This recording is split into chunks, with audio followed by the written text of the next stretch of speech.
Bienvenidos a esta presentación del libro Diario de Túnez, que es nuestro homenaje a José Manuel Caballero Bonal, a quien también agradezco enormemente su presencia esta tarde y que en realidad pretende ser una reunión de amigos para hacerle un reconocimiento cariñoso en función, siempre hay que buscar una excusa, de la entrega de uno de los más merecidos premios Cervantes, que es el último que acaba de recibir Pepe. Yo voy a contar un poco la historia del libro y ya después él va a decir lo que quiera, si quiere decir algo, y si no, como no podía ser de otra manera, normalmente servimos cava, pero luego vamos a tomar una manzanilla de San Lucas, la marca que recomienda Pepe, que de eso sabe. Entonces, el problema que los bibliófilos tenemos es que la bibliofilia es una adicción que nunca decrece, siempre va en aumento y se vuelve casi obsesiva. Yo tengo amigos que tienen casas particulares nada más que para tener los libros, tengo otros que para no tener problemas con sus mujeres camuflan los libros dentro de la compra del supermercado, otros están arreglados con el portero para que le avise cuando no está la mujer y poder seguir con los libros. O sea, todo ese tipo de estrategia muestra que es una adicción difícil de controlar, indudablemente nosotros la tenemos. Entonces, cuando nos enteramos que le habían entregado el premio Cervantes, dijimos, bueno, ¿de qué forma podemos festejarlo, podemos agasajarlo? Y no se nos ocurrió de otra manera que hacer un libro. Poco original, por otra parte, la idea. Pero bueno, es la forma que nosotros tenemos. Y bueno, lo hemos llamado a Pepe y él estuvo gustoso con la idea, lo cual es un honor. Nosotros, no voy a hacer un ejercicio de falsa modestia, pero realmente nuestro catálogo tiene ya muchos de los principales nombres de la literatura en castellano del siglo XX, XXI, y tener a Caballero Bonal, por supuesto, que es realmente un gran honor. Entonces, le dijimos que él nos propusiera un texto, y al poco tiempo se puso en contacto con nosotros y nos propuso que se llama Diario de Túnez, que bueno, ella contará la historia de este texto, no voy a entrar en eso, pero que a mí me pareció espectacular, no solo por la calidad literaria que tiene todos los textos de él, sino porque era un diario, me gustó especialmente. Como ustedes saben, a nosotros nos gusta particularmente, nos interesa particularmente guardar la memoria de los escritores, la memoria personal, no solo el tema literario, sino creemos que los escritores son gente importante en nuestra vida y en nuestra cultura. Entonces hay recuerdos, museos para personajes de la historia y pocos para los escritores. Por eso nosotros hemos fundado el Museo del Escritor, que ustedes habrán visto, es una colección de alrededor de 4.000 objetos que tenemos exhibido una parte y del cual hay una pieza que yo, cuando hacemos visitas guiadas por las universidades y todo, siempre recomiendo ver, que es la de Pepe, porque está la primera edición de Laberinto de Fortuna con una cantidad innumerable de correcciones para la vista de una publicación, ¿no? Y siempre lo cito como ejemplo de cómo trabaja un escritor, que no es una cuestión de que la inspiración es un texto acabado y ya está, sino que hay muchas horas de trabajo y de trabajar sobre eso. Entonces nos interesó, nos encantó el texto y ahí pusimos en marcha este libro que él acaba de ver y me ha dicho, no sé si me mintió, pero me ha dicho que le gustó, lo cual siempre es para mí es la prueba de fuego, ¿no? Porque uno trabaja con una cosa que hace con mucho cariño y la visión del autor es la determinante, ¿no? La que dice, bueno, ya estamos tranquilos. Para nosotros, aún a riesgo de ser cursi, voy a decir que hacer un libro es un acto de amor al autor. Nosotros no somos una editorial que se ve constreñido por otros motivos, publicamos los autores que queremos y que nos interesan nada más. Es un acto de amor a la literatura, es un acto de amor hacia el libro, el objeto del libro, y también al papel. Ya con esto creo que me estoy posicionando claramente. Nosotros creemos que no quiero estar en una posición, digamos, regresiva, como siempre cuando uno dice esto, nos quieren poner.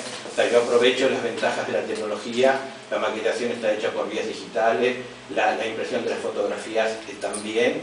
O sea, pero lo que yo no quiero es que la tecnología me imponga cosas y me haga perder otras, ¿no? Como el placer de tener un buen papel y el placer de esa cosa que nunca, por lo más que uno toca una pantalla, esa cosa mágica del despliegue de una página cuando deja pasar a la otra. Y voy a decirle dos cositas más y ya le paso la palabra. Nosotros en este libro hemos usado básicamente el color ocre de alguna manera y el azul, porque en realidad el texto está presente, por un lado el desierto, también está presente el mar de Túnez, pero también el de Cádiz, que es el de Pepe. Continuamente hay referencias a cosas, entonces nos parecía que en cierta manera el azul y este color semiarena reunía esas condiciones, ¿no? El color del agua y el cielo y de la arena. Y por eso hemos también puesto un papel que tiene como una especie de, digamos, en mi fantasía yo veo como una especie de tormenta de arena, ¿no? Porque es el mismo color que se mezcla y demás. Y algunos me han escuchado 100 veces decir esto, pero lo vuelvo a decir porque es una cosa que a mí me parece clave para el fundamento de lo que nosotros hacemos. Estos libros son tirajes hechos totalmente a mano, de 100 ejemplares, ¿no es cierto? Pero yo insisto que son 100 ejemplares, pero en realidad cada uno es único. Y una de las cosas por la cual cada uno es único es por este papel. Porque este papel no se hace con una plancha que imprime, sino se hace artesanalmente en base a la invisibilidad de los aceites y el agua. Entonces, con tintas oleosas, esto hace que ustedes puedan agarrar cualquiera de los libros y ninguno es exactamente igual a otro. Va a tener la predominancia, pero algunos los espirales van a ser más grandes, en otro va a tener más amarillo, en otro va a tener, en cierta manera, entonces de 100 es único, más allá de que la firma de Pepe también es única. Una vez un autor me dice que me salen todas diferentes. Si yo quisiera todas iguales, las imprimo. Precisamente es único por eso. Y además lleva un numerito que es único. Y eso por el libro está en rama, o sea, no es que, como dice un amigo, que nos olvidamos de coserlo, sino que mantenemos esa tradición que me gusta de dónde viene, ¿no? Eso, la idea original, cada biblioteca tenía su forma de encuadernar los libros. Entonces se compraba el contenido de los pliegos y cada uno lo encuadernaba con su pasta, con sus sellos dorados especiales. Y mantenemos eso primero porque además da una cosa lúdica de un libro que se desarma y que se vuelve a armar, ¿no? Y por otra parte porque es incómodo de mirarlo. Cosa que a ustedes les pareciera que es un contrasentido, pero yo creo, Pepe ha tardado muchos años en escribir como escribe. Y ha hecho el viaje y ha escrito esto, ha dedicado muchas horas para escribirlo. Nosotros hemos dedicado muchas horas a cada uno de estos libros para realizarlo. Yo creo que lo que menos merecemos es que le interese a usted. Si no le interesa no hay obligación, pero se ponga en una mesa detenidamente y dando la atención exclusiva por unos minutos, ¿no? Entonces esa es un poco la idea. Cuando se habló de la ilustración, yo mismo le sugería, a él le pareció bien. Un diario a mí me parece una cosa muy íntima para que ilustre una tercera persona, que no tiene ni la visión del autor, ni siquiera ha visto los sitios en el mismo momento. Entonces optamos por una solución que me parece, digamos, muy buena. Está, por un lado, hay reproducción de 3 manuscritos, a manera de ilustración, 3 páginas manuscritas del manuscrito del texto, y además hay 5 fotos o 6 fotos tomadas a Pepe en ese viaje, ¿no? Que además lo hemos hecho, digamos, para que se notara claramente, no están impresas en el papel, sino están impresas en papel fotográfico y pegadas, como si fuera uno que pega una fotografía en un álbum. Y lo único que yo quiero señalar, como les decía, para nosotros del libro es un acto de amor, no es una cosa que por eso siempre me cuesta hablar del valor, porque yo me he dado cuenta que en la industria editorial, si uno compara los libros que se hacen ahora con los que se hacían en el año 30 o 40, evidentemente no hemos evolucionado mucho, más bien hemos involucionado. Ha acostumbrado a la gente que los libros que tiene acceso son libros hechos con la mayor rusticidad posible. Los libros bonitos son cosas de millonarios. Y es una cosa que precisamente nosotros pretendemos quitar del sentido. Precisamente fomentar el coleccionismo entre la gente, digamos, común, el disfrute del libro. Nuestros libros cuestan lo mismo que un libro industrial. O sea, no tiene ninguna trampa. Lo que pasa es que nosotros retomamos la tradición creada por el gran impresor del Renacimiento, Aldo Manuzio, que reunimos las cualidades de libreros, impresores y editores. O sea, todo se hace, menos la fabricación del papel, desde la maquetación. A todo eso implica la posibilidad de que cada uno de ustedes que quiera puede tener acceso a nuestros libros, y es lo que nos interesa. Y yo, para cerrar y pasarle la palabra a Pepe, estamos justo en los 25 años de que este texto se escribió en su versión original. Entonces voy a leer el primer párrafo del día 30 de mayo de 1988, hace exactamente 25 años, que dice: con el alba, o algo parecido, me desembaracé de telarañas depresivas y acudí al reclamo de Bizerta. Hice el viaje en un tren justamente mugriento y aquejado de una lentitud asnal.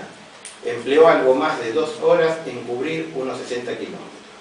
El nombre de Bizerta remite a un buen surtido de imágenes retrospectivas, entre las que no son las menos vistosas, por eludir la romana, la estampa de San Agustín o el agua fuerte de Barbarossa. Nada más, muchas gracias.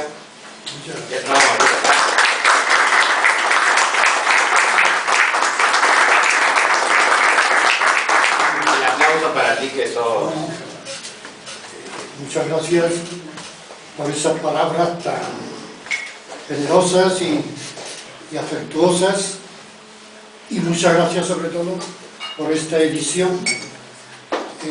Agradezco de veras el esmero, el amor que han puesto Claudio y Raúl en la edición de este libro, que me parece realmente que ha superado lo que yo me imaginaba, y es una joya bibliográfica que conservaré como lo que es, como una joya en un estuche muy privado y muy personal. Bueno, la historia de este libro es bastante simple. Yo no soy nada aficionado a los diarios. Nunca he escrito diarios. Tengo cuadernos con aforismos, borradores, reflexiones muy desordenados, pero un diario sistemático, donde se cuenten los aspectos cotidianos, siempre me ha parecido un ejercicio propio de ministros jubilados o de gente famosa en estado de inactividad. Pero además el diario, la obligación cotidiana de escribirlo para contar episodios personales más o menos anodinos, también me separaba del diario como tal género literario, porque a mí, a fin de cuentas, lo que me importa es el texto literario consumado y no una recuperación de hechos más o menos personales. Bueno, pero con el viaje a Túnez, tuvo un preámbulo muy peculiar, sobre todo porque yo había pensado y me habían encargado escribir un largo reportaje sobre un viaje que yo elegí, Túnez, para publicar en El País, donde apareció en noviembre del año 88 durante 5 días. Y claro, tuve que tomar nota de todo lo que veía para que no se me olvidara nada. Yo hice el viaje con mi mujer en mayo del 88, entre mayo y junio, primeros días de junio, y visitamos parte del país que es apasionante, la costa norte hacia el este de Túnez, la Goulette, Bizerta, Sidi Bou Said, las ruinas de Cartago, luego hacia el sur, hacia Hammamet y Nebuel, y hacia el centro más meridional, que es la ciudad santa de Kairouan, que realmente me dejó impresionado, y siempre tengo unos recuerdos especialmente gratos, como emocionantes, porque me ocurrió en Kairouan una cosa muy especial, que un viejo, como un peregrino andrajoso, se me acercó de pronto y me abrazó y empezó a hablarme en la lengua en su lengua, de cosas presuntas, de conocimientos mutuos o algo. Yo no entendía absolutamente nada, pero le agradecí mucho a aquel anciano esa especie de reconocimiento de alguien que yo había sido, y esto lo he tenido muy presente. Luego la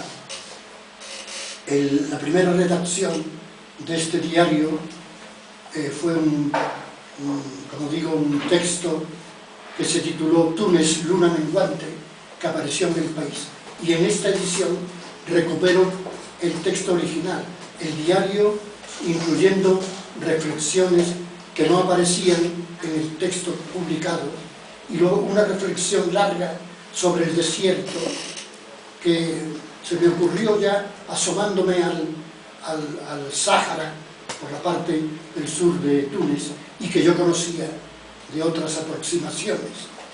Yo he sentido siempre una atracción muy especial y me he sentido muy vinculado al mundo árabe. No ya por mi cercanía, porque nací en Jerez, que está prácticamente frente a África, y el viaje a Marruecos era muy habitual cuando yo era joven. Se iba a Tetuán, a Tánger, a Chauen, a pasar un fin de semana, una tarde. Era muy peculiar ir a Marruecos. Y esos pueblos de marroquíes que yo, las medinas que conocí en Tetuán, en Chauen, en Asila, en Larache, se parecían muchísimo a ciertos pueblos de mi provincia gaditana, Arcos de la Frontera. Aquí hay un arcense ilustre que es Velázquez Castelo, a Vejer de la Frontera, Sahara de la Sierra, Grazalema, Olvera. Esos pueblos me parecían, los pueblos, el equivalente de los pueblos marroquíes, me parecían que eran un viaje retrospectivo. Esos pueblos eran como habían sido los pueblos andaluces el siglo pasado. Y además, el siglo pasado no, el siglo XIX.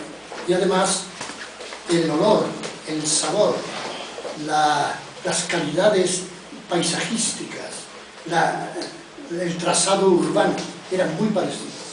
Y esto me hizo siempre estar muy cerca del mundo árabe, que conocí, el Magreb, Argelia, Túnez, Marruecos, luego Egipto, Siria,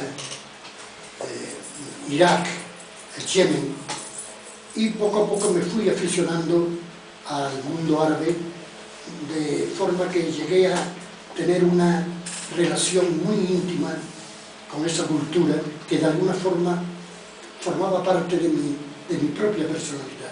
Por eso elegí Túnez para este viaje que me encargó en parte del país y que aquí reproduzco o recupero en su texto original como tal diario, que es lo que fue. Además es el único diario que he escrito y por supuesto que escribiré en mi vida. Muchas gracias.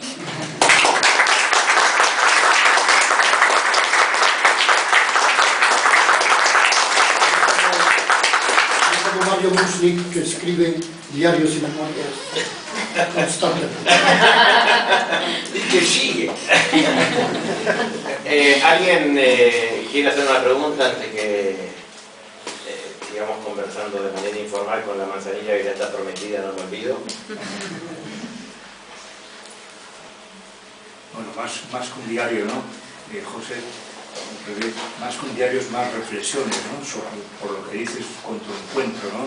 Y tu amor por un país que tenías accesible enfrente, ¿no? Vamos, un continente que tenías enfrente, ¿no? Unas características y tal, y fue un descubrimiento, ¿no? Que fuiste haciendo poco a poco, ¿no? Sí, pero a mí lo que me interesa...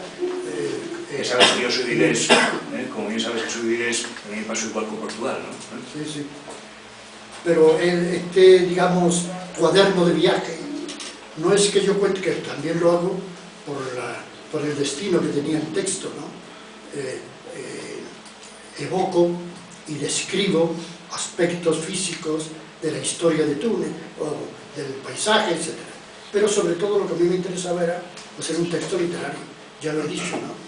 Un texto que, más o menos cuidado, que en en los apuntes en un cuaderno, en lugares distintos, yo no estaba acostumbrado. Y además me acordaba cuando tomaba nota en la calle o en un café, que no sé qué escritor francés, no me acuerdo ahora exactamente quién, pero era muy aficionado a tomar notas. Y en un paso de cebra estaba esperando que se pusiera en verde para pasar, tomó un apunte mientras tanto, bajó y el coche lo atropelló un coche. Y yo entonces me pareció que la escritura ambulante no era muy recomendable. Sí. Yo quería preguntarle, porque cuando estaba evocando estos lugares de Túnez, me sonaba porque yo hice una ruta parecida y llegué al sur, y efectivamente el sur toca con el Sáhara y con un desierto que ha inspirado a muchos artistas y videoartistas, que es el de Chott el Djerid. Sí, esto es además es un lago, una especie de lago de densidad salada, salobre, muy intensa, y donde habitan espíritus malignos. No sabía. Sí, sí. Aparte del nuestro, ¿no? Aparte del nuestro. Pero quiero decir, primero, si se atrevió a cruzarlo o no, no. porque es peligroso por la línea esa recta. Sí, sí. Y segundo, si el desierto le produjo alguna, digamos, emoción especial, el sentirlo tan... Sí, pero yo solo me asomé al desierto en Túnez porque no dejaban entrar, a no ser en caravanas organizadas, por temor a que alguien se perdiera, ¿no? O que se perdiera adrede. Entonces yo en el desierto he estado por la parte de Marruecos, la parte del sur de Marruecos, para entrar en el Sáhara, y ahí hay una larga reflexión sobre el concepto del desierto, que como decía Bobles, el que llega al desierto y pasa algún tiempo en el desierto ya no es el mismo que el que llegó. Hay algo que el desierto transforma. El paisaje carente de paisaje, ese horizonte consecutivamente solitario, crea una personalidad especial. Y hablo también del sentido metafórico de los oasis, que en el desierto suponen realmente como la causa de que prevalecieran las caravanas en el desierto, porque había oasis. Si no hubiera habido oasis, se habrían acabado esas caravanas, no habrían podido subsistir en una tierra tan inhóspita y al mismo tiempo tan fascinante. Pero yo no atravesé esa zona, solo me asomé por ahí, al Sáhara. Lo hice luego he estado en otros desiertos, en el desierto de Siria, que llega a Palmira, a la ciudad árabe, a las ruinas de la ciudad árabe maravillosa de Palmira, que es ese es un pedregal, más bien, ¿no? No me acuerdo cómo llaman, no se dice en árabe, porque el desierto de arena es Hammada, ¿no? Y el desierto de piedra es no me acuerdo ahora, pero ese es un pedregal, mucho más árido y más inhóspito. José Manuel, ¿te encontraste alguna de esas maravillas que hay por allí que se llaman hombres azules? Hombres azules, bueno, sí, esos son bereberes, o bereberes. Yo estuve también con los bereberes, pero por la parte de Marruecos, al sur de Marrakech. Yo me siento muy bereber. Yo estoy seguro que una abuela mía era bereber. No lo digo porque parece que es una tontería, pero es cierto. También confundieron a mi mujer, que es rubia, en una medina de ¿dónde era? Sí, de Tánger, creo que era. Te dijeron que sí era bereber. Bueno, los bereberes suelen ir rubios, sí, de ojos claros, sí. No, te digo esto porque conocí y tuve el honor honor de conocer a la primera mujer que cruzó el Sáhara y se llamaba Olga Kotoba. Y en aquel tiempo, que serían los años 30, 40, le pagaban por un artículo más que a nadie en español. Y es desconocida prácticamente. ¿Cómo se llama? Olga Kotoba. No, si vivía de una manera aislada, hacía unas poesías maravillosas, pintaba, pero no es conocida. Si se mete en internet, figura como una de las escritoras gallegas. Sí, Carol. Bueno, ese texto fue escrito hace 25 años. Me interesa saber si ha habido una distancia para ti entre la relectura que has hecho para la publicación de este libro y la última vez que viste el texto. Y entonces, en ese caso, que tienes que contestar la primera parte, en ese caso, ¿cuál fue qué sentimientos o pensamientos se te ocurrieron en el momento de volver al texto, sí, pero volver a un texto antiguo y bastante personal en el fondo, un diario, sí, es personal? Bueno, como digo, esto del diario tiene los días puestos al principio de cada segmento del texto, ¿no? Pero yo cuando lo he leído ahora, yo me he fiado por el manuscrito original, porque el texto que publiqué en El País estaba más aligerado de ciertas reflexiones y aquí aparecen tal como aparece en el manuscrito. He corregido algunos aspectos puramente gramaticales o de averías sintácticas que estaban un poco confusas y la he aclarado, pero no he tocado para nada el sentido del texto. Pero mi pregunta tenía que ver con los sentimientos, o sea, cuando uno vuelve a un texto que ha escrito años después, produce a veces una sensación muy especial en el autor, que es ahora el lector de sí. Y eso es a dónde iba, no a las correcciones y esas cosas, como sino lector, ¿no? en cuanto lector de ti mismo, pero lector del autor. Sí, pues yo cuando lo he releído ahora, como lector, mi impresión ha sido bastante buena.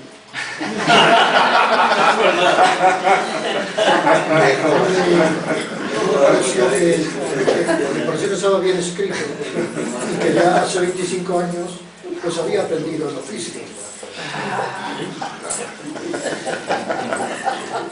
No sé si hay alguna otra pregunta para cerrar.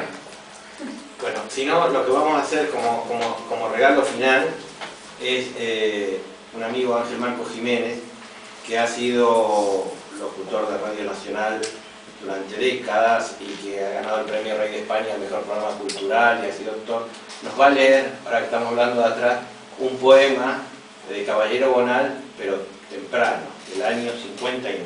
Eso ya es más...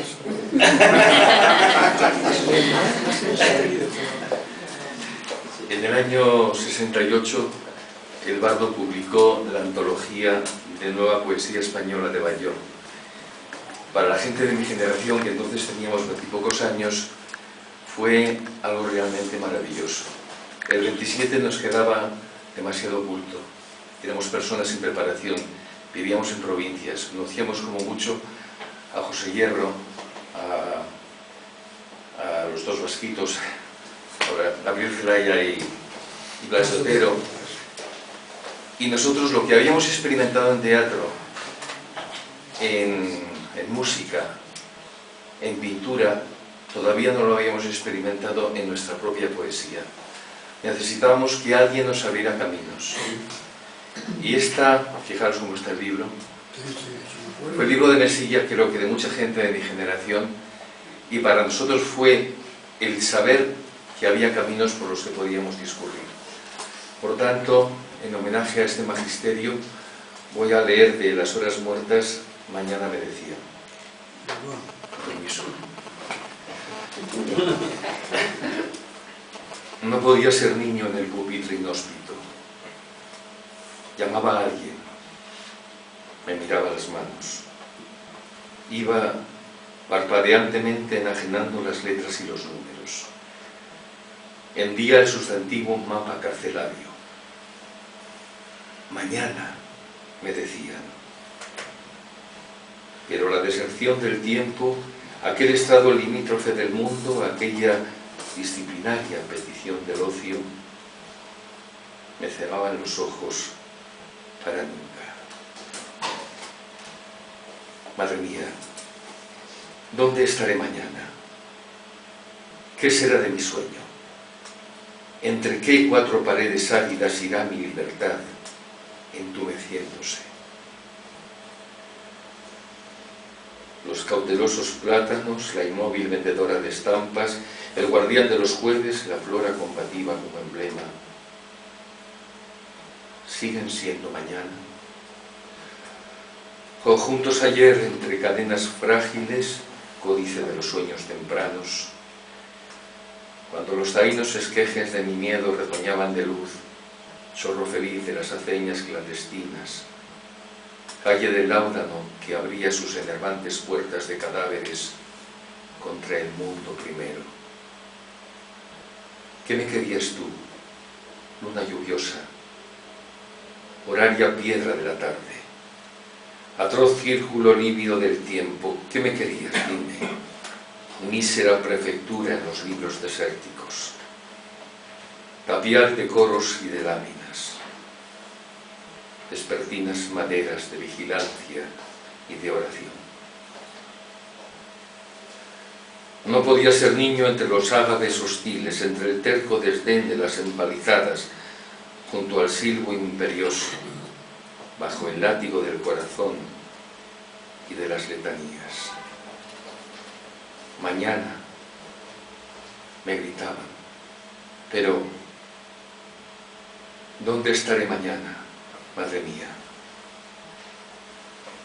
¿De qué van a servirme tantos días sin mí? ¿Es necesario el mundo? ¿Soy necesario yo? ¿Me hago falta a mí mismo? Crédula infancia sola entre paredes de preguntas. Déjame ser, equivocadamente, el responsable de mi inquieta impaciencia de vivir. Gracias.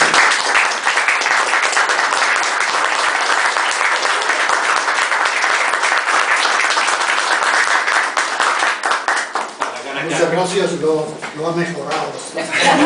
Por la cara que has puesto no te voy a preguntar nada sobre este pueblo. Pero esos son los problemas de publicar, uno no controla ya lo que anda por ahí. Pero bueno, muchas gracias, de nuevo muchas gracias Pepe, pido un fuerte aplauso nuevamente para él y seguimos conversando informalmente.